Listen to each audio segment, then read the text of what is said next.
ఆంధ్రప్రదేశ్ రాష్ట్ర వ్యాప్తంగా ఉన్నటువంటి రేషన్ కార్డు లబ్ధిదారులందరికీ ఊహించని శుభవార్త అయితే వచ్చిందండి. మన యొక్క రాష్ట్ర వ్యాప్తంగా ఉన్నటువంటి రేషన్ కార్డు లబ్ధిదారులకు 20,000 రూపాయలు, మరికొందరికి 40,000 రూపాయల చొప్పున మన యొక్క రాష్ట్ర ప్రభుత్వం ఈ నెల మొదటి వారం నుంచి కొత్త పథకాన్ని అయితే ప్రారంభిస్తుందండి. సో ఈ పథకం ద్వారా ఎవరెవరికి ఈ యొక్క బెనిఫిట్ అనేది చేకూరబోతుంది, సో ఎవరెవరు అర్హులు, ఎవరెవరు అనర్హులు, పూర్తి వివరాలు వీడియోలో తెలియజేస్తాను. నేను మీకు క్లారిటీగా ఈ వీడియోలో వచ్చినటువంటి నోటిఫికేషన్ కూడా నేను మీకు ఎక్స్ప్లెయిన్ చేస్తాను. సో కాబట్టి మీరు వీడియోని స్కిప్ చేయకుండా పూర్తిగా చూడండి.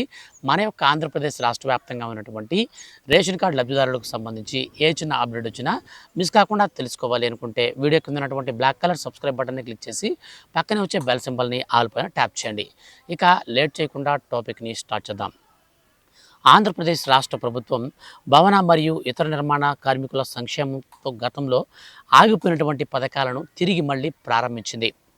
ఈ మేరకు కొత్త ఉత్తర్వులు జారీలోకి వస్తాయని, ఈ రోజు నుంచి ఈ యొక్క కొత్త ఉత్తర్వులు రాష్ట్ర వ్యాప్తంగా ఉన్నటువంటి రేషన్ కార్డు లబ్ధిదారులకు అమలు కాబోతున్నాయని రాష్ట్ర ప్రభుత్వం స్పష్టం చేసింది. గత 5 ఏళ్లుగా నిలిచిపోయినటువంటి ఈ ఆర్థిక సాయం ఇప్పుడు నేరుగా కార్మికుల కుటుంబాలకు అందుతుంది. పాత మాన్యువల్ పద్ధతిని పూర్తిగా రద్దు చేసి డిజిటల్ విధానాన్ని ప్రభుత్వం ప్రవేశపెట్టింది. అర్హులైనటువంటి వారు గ్రామ మరియు వార్డు సచివాలయాల ద్వారా ఈ కొత్త పథకాలకు అప్లై చేసుకోవచ్చు. దీనికి సంబంధించినటువంటి ఆన్లైన్ సర్వే సైట్ అనేది మనకు ఈ రోజు నుంచి సచివాలయాల్లో ఓపెన్లో ఉన్నట్లు రాష్ట్ర ప్రభుత్వం స్పష్టం చేసింది. ముఖ్యంగా రేషన్ కార్డు కలిగిన వారికి 40,000 రూపాయలు, మరికొంతమందికి 60,000 రూపాయల వరకు నేరుగా అర్హుల ఖాతాలలోకి విడుదల చేసేందుకు రాష్ట్ర ప్రభుత్వం మరో కొత్త పథకానికి శ్రీకారం చుట్టింది. దీనికి సంబంధించిన పూర్తి వివరాలు చూస్తే, కార్మికుల కుటుంబాల్లోని 2 కుమార్తెల వివాహానికి ప్రభుత్వం వివాహ కానుక కింద 40,000 రూపాయల సాయం అందిస్తుంది. అలాగే మహిళా కార్మికులకు లేదా కార్మికుల భార్యలకు ప్రసవం సమయంలో 20,000 నగదు లభిస్తుంది. ఈ ప్రసూతి సాయం గరిష్టంగా 2 పిల్లల వరకు వర్తిస్తుందని ప్రభుత్వం వెల్లడించింది. అయితే రిజిస్ట్రేషన్ చేసుకున్న ఏడాది తర్వాతే ఈ ప్రయోజనాలు పొందడానికి అవకాశం ఉంటుంది. ప్రసవం జరిగిన 6 నెలలలోపు తప్పనిసరిగా ఈ యొక్క ప్రక్రియకు దరఖాస్తు చేసుకోవాలని రాష్ట్ర ప్రభుత్వం ప్రకటించింది. ముఖ్యంగా రేషన్ కార్డు కలిగి కార్మికుల కుటుంబాల్లో ఉన్నటువంటి గరిష్టంగా 2 ఆడపిల్లలకు వివాహానికి సంబంధించి 40,000 రూపాయల సాయం అయితే ఇస్తారన్నమాట. ఇక ప్రసూతి సాయంలో కూడా 20,000 రూపాయలు అయితే ఇస్తారంటే మొత్తంగా చూస్తే ఒక రేషన్ కార్డు లబ్ధిదారునికి 60,000 రూపాయలు అయితే నేరుగా ఈ యొక్క ఆడపిల్లల పెళ్లికి అయితే వస్తుందన్నమాట. ఇక మరణించినటువంటి ఎవరైనా కార్మికుడు సహజంగా మరణిస్తే అటువంటి వారి కుటుంబానికి 60,000 రూపాయల వరకు ఆర్థిక సాయం అయితే అందించేందుకు మరణించిన ఏడాదిలోపు దరఖాస్తు చేసుకుంటే ఈ నగదును నామినీ బ్యాంక్ ఖాతాలో జమ చేస్తారు.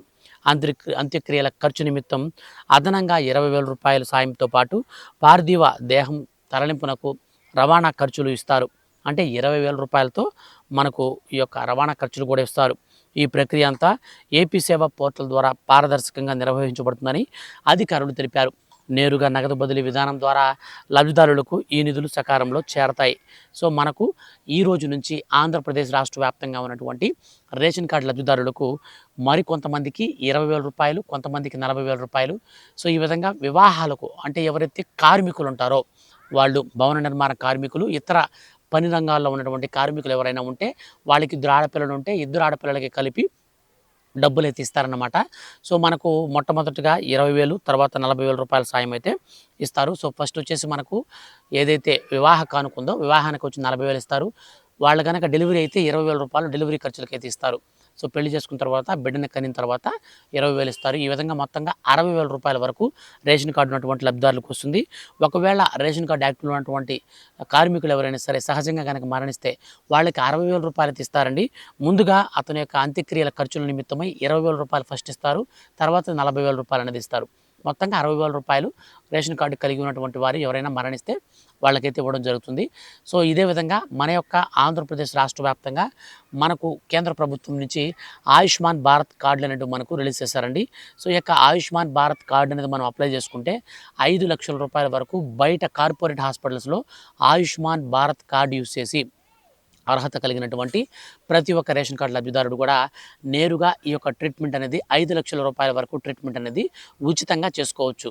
సో ఇప్పుడు మన ఆంధ్రప్రదేశ్ రాష్ట్రంలో ఉన్నటువంటి ఆరోగ్యశ్రీ కార్డు ఎలాగైతే ఉంటుందో, సో ఆరోగ్యశ్రీ కార్డు కంటే కూడా ఇది ఎక్కువగా పనిచేస్తుంది. ఎందుకనంటే ఆరోగ్యశ్రీ కార్డు అనేది కొన్ని హాస్పిటల్స్కి మాత్రమే లిమిటెడ్గా ఉంటుంది. అంటే మనకు మహారాష్ట్ర కానీ, లేదంటే ఢిల్లీ కానీ, లేదంటే ముంబై కానీ, ఇట్లాంటి పెద్ద పెద్ద సిటీస్లో, బెంగళూరు కానీ ఇట్లాంటి సిటీస్లో ఆరోగ్యశ్రీ ఒక్కొక్కసారి మనకు పని చేయకపోవచ్చేమో కానీ ఈ ఆయుష్మాన్ భారత్ అనే కార్డు ఇది మనకు ఆ రేషన్ కార్డు కనుక మన దగ్గర ఉన్నట్లయితే దాంతో మనం అప్లై చేసుకుంటాం. కాబట్టి ఇది సెంట్రల్ గవర్నమెంట్ స్కీమ్ కాబట్టి మెయిన్లీ మనకు ఖచ్చితంగా 5 లక్షల రూపాయలు ఈ యొక్క హెల్త్ బెనిఫిట్ అయితే వస్తుంది. సో కాబట్టి ఆయుష్మాన్ భారత్ కార్డు కోసం మీ రేషన్ కార్డు కలిగి అలాగే మీరు ఆధార్ కార్డు నెంబర్తో ఈజీగా మీరైతే అప్లై చేసుకోండి. అప్లై చేసుకున్నటువంటి ప్రతి ఒక్కరికి కూడా మన యొక్క ఆంధ్రప్రదేశ్ రాష్ట్ర ప్రభుత్వం ద్వారా ఈ యొక్క ఆయుష్మాన్ భారత్ కార్డులను కూటమి సర్కార్ అయితే రిలీజ్ చేస్తుంది. అనంతరం మీరు ఎక్కడైనా సరే చూపించుకోవచ్చు. సో ఇదండి ఫైనల్గా మనకు ఈ యొక్క పథకాలన్నీ కూడా రేషన్ కార్డుని బేస్ చేసుకునే ఉంటాయన్నమాట. సో ముఖ్యంగా రేషన్ కార్డు అనేది డాక్యుమెంట్గా మనం సబ్మిట్ చేయాల్సి ఉంటుంది. అండ్ మనకు ఆధార్ కార్డ్ని సబ్మిట్ చేయాల్సి ఉంటుంది. ఇవి రెండు మనం సబ్మిట్ చేస్తేనే మనకి స్కీమ్కి అయితే ఎలిజిబిలిటీ సాధిస్తాం. సో ఫ్రెండ్స్ ఇదండి ఈ యొక్క పథకాలకు సంబంధించి ముఖ్యంగా రేషన్ కార్డులకు సంబంధించి ప్రభుత్వం నుంచి ఏ చిన్న అప్డేట్ వచ్చినా సరే మిస్ కాకుండా ఎప్పటికప్పుడు తెలుసుకోవాలి అనుకుంటే వీడియో కింద ఉన్నటువంటి బ్లాక్ కలర్ సబ్స్క్రైబ్ బటన్ని క్లిక్ చేసి పక్కనే వచ్చే బెల్ సింబల్ని ఆల్ పైన ట్యాప్ చేయండి. ఇలాంటి మరిన్ని లేటెస్ట్ అండ్ జెన్యూన్ అప్డేట్స్ కోసం రెగ్యులర్గా ఫాలో అవుతానండి. Thank you for watching.